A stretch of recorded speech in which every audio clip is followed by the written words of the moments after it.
The House prosecution does not want any delays in VP Sara Duterte's impeachment trial. VP Sara, who previously served as Education Secretary, is facing allegations of unexplained wealth and misusing confidential funds, among others. She's now the first Filipino official to be impeached twice.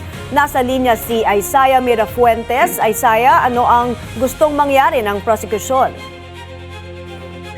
Yes, may handa ang House Prosecution Panel para sa pagsisimula ng impeachment trial sa Lunes. At hindi na nga raw sila papayag na hindi ito matuloy. Dahil dito ayon kay House Trial Spokesperson Attorney Benjamin Tolosa Jr., hindi na magsusumiti ng komento sa pre-trial order ang prosecution team. Naniniwala kasi ang prosecution na posibleng magamit ang pre-trial order para ma-delay ang impeachment. Subalit iginiit ng prosekusyon na wala naman silang nakikitang problema sa naunang pre-trial order na inilabas ng Senado. Na rin nabanggit ng House Prosecution Panel na posibleng hindi rin masunod ang mahigit 90 trial dates sa tinakda ng impeachment court dahil posible raw na mapaikli ang impeachment depende sa bigat ng mga ebidensya at testigo. May. Isaiah, ano ang laman ng pre-trial order? Yes, may base nga sa pre-trial order na inilabas ng Senado bago ito ipasa sa prosecution at sa defense team. Dito nakalagay yung mga pagkasunod-sunod ng mga yung presentation ng mga articles of impeachment. Base may sa pre-trial order, uunahin nga nila itong grave threats na susundan ng confidential funds.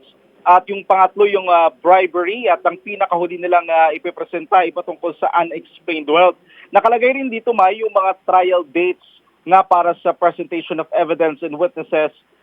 Base dito sa prosecution, 62 trial dates ang ibinigay sa kanila ng Senate Impeachment Court habang 30 trial dates naman sa defense team. So matotal may 92 trial dates ang magiging takbo ng impeachment. Kung titingnan natin, posibleng aabutin ito ng 7 buwan. Pero sinasabi sa atin ng prosecution na posible namang hindi na nila tapusin ang lahat ng articles of impeachment.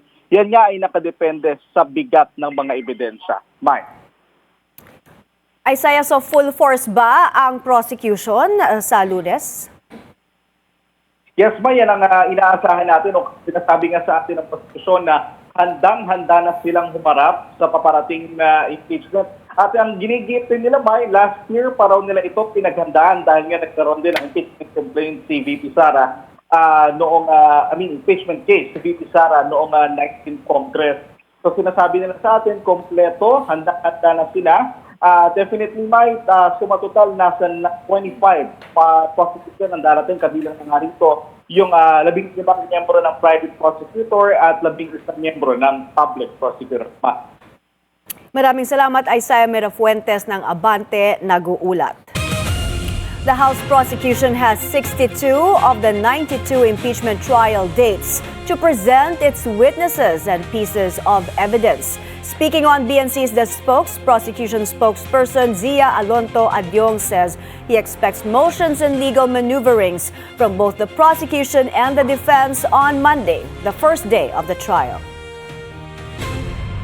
We anticipate for any eventuality that might happen on the first day. Kasi pag first day talagang big bang yan, di ba? Sa baka magkabiling panig because that's how you can actually set the tone for the trial. Kasi hindi lang Senado at saka mga senator judges ang nakatutok talaga sa mga ebidensya mo. Ang buong bayan ang nakatutok. So we expect that there will be motions, legal maneuverings.